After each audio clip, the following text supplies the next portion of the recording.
महाराष्ट्र में इसी महीने विधानसभा चुनाव होने हैं, लेकिन उससे पहले ही राज्य के पुलिस अधिकारियों के बीच खलबली मची हुई है।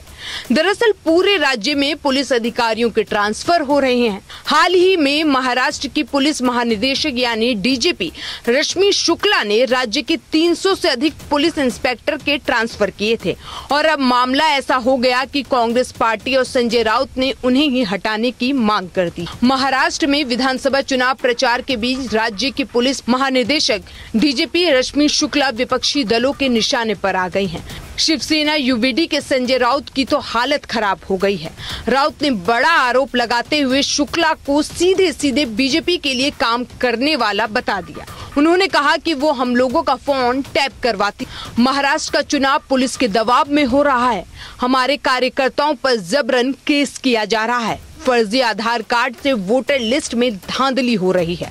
संजय राउत ने कहा, राज्य की पुलिस महानिदेशक रश्मि शुक्ला के ऊपर बहुत गंभीर आरोप हैं। ऐसे व्यक्ति आज पुलिस महानिदेशक है, क्या आप उनसे निष्पक्ष चुनाव करवाने की अपेक्षा कर सकते हैं? हमने कहा है कि उनके हाथों में चुनाव की बागडोर नहीं देनी चाहिए। तब चुनाव आयोग कहता है कि उन्हें इसका तबादला करने का अधिकार नहीं है। ऐसा कैसे हो सकता है?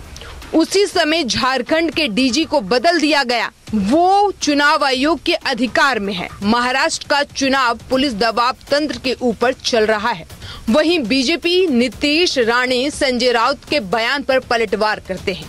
उन्होंने कहा कि हिम्मत है तो मर्द बनकर चुनाव लड़ो।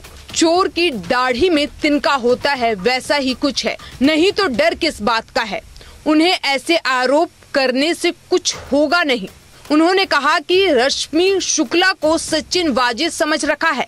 क्या संजय राउत ने इस तरह के बेबुनियादी आरोप लगा रहे हैं क्योंकि उनके पैर के नीचे से जमीन खिसक गई है। इससे पहले महाराष्ट्र कांग्रेस के अध्यक्ष नाना पटोले ने चुनाव आयोग को पत्र लिखकर रश्मि शुक्ला को हटाने की मांग की। पटोले ने कहा कि शुक्ला एक विवादास्पद अधिकारी हैं, जिन्होंने बीजेपी का पक्ष लिया है और उनके पद पर बने रहने से निष्पक्ष और पारदर्शी तरीके से चुनाव कराने पर संदेह पैदा होगा। उन्होंने कहा, चुनाव आयोग ने शुक्ला को हटाने के कांग्रेस के अनुरोध को नजरअंदाज कर दिया है, लेकिन विपक्ष शासित पश्चिम बंगाल और चुनावी राज्य झारखंड के शीर्ष पुलिस अधिकारियों को हटाने के बीजेपी की इसी तरह के अनुरोध को स्वीकार कर लिया गया। महाराष्ट्र में 20 नवंबर को वोटिंग है और नतीजों की घोषणा 23 नवंबर को होगी। आईपीएस रश्मि शुक्ला ने महाराष्ट्र के कई जिलों में और कई विभागों में अहम पदों पर अपनी सेवाएं दी हैं। औरंगाबाद ग्रामीण, नासिक ग्रामीण, सदारा और पुणे ग्रामीण में वो एसपी के पद पर काम कर चुकी हैं।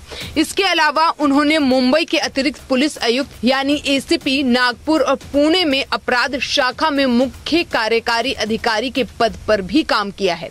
इतना ही नहीं, उन्होंने केंद्रीय प्रतिनियुक्ति पर दिल्ली और हैदराबाद में केंद्रीय जांच ब्यूरो यानी सीबीआई में डीआईजी और हैदराबाद में सीआरपीएफ की अतिरिक्त महानिदेशक यानी एडीजी के रूप में भी काम कर चुकी हैं।